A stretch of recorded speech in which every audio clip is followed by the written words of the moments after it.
So here's the story of Graves' disease and hyperthyroidism. You start to get symptoms like massive weight loss, heart palpitations. You feel like your heart's going to beat out of your chest. You're sweaty and hot all the time. You're super anxious. A lot of times you have loose bowels. So you go to the doctor because you know something is wrong, which obviously is the right thing to do. They run some basic labs and they tell you have hyperthyroidism. And a lot of times they will test you for Graves. 90% of the time, if you're dealing with hyperthyroidism, it's Graves' disease. Graves' disease is an autoimmune condition that affects your thyroid, and it creates a thyroid problem, and your thyroid will produce high amounts of thyroid hormones. Yes, this can be very dangerous, and so typically immediately they're going to put you on a medication called methimazole. Methimazole is a thyroid peroxidase inhibitor.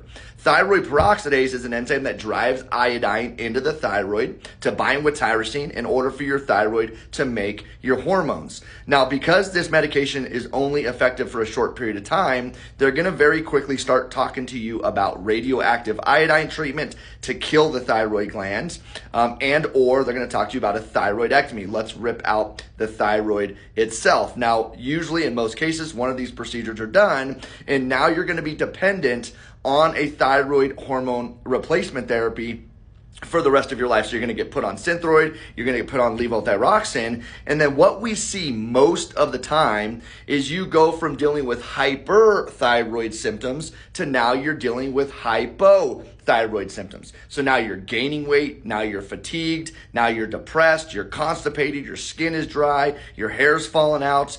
Now, why did you flip from hyper to hypo when they fixed the problem by removing your thyroid? Well, that's the key. They didn't fix anything. See, the problem with Graves' disease is your immune system. Your immune system is attacking your thyroid gland. So by removing the thyroid, what did that do for your autoimmune condition? Well, it did absolutely nothing. And so this is why a lot of times it affects how your body utilizes that thyroid hormone replacement therapy. This is why you flop to hypothyroid symptoms. And in most cases, these people are developing additional autoimmune conditions like rheumatoid arthritis, lupus, fibromyalgia, again, because the immune system was never addressed properly. So if you're watching this video, you're dealing with Graves' disease, or you've already had your thyroid removed and now you've flopped over to dealing with hypothyroidism, we still need to address the autoimmune component. Now, the tricky part is you can have 50 people with autoimmune condition, the same diagnosis,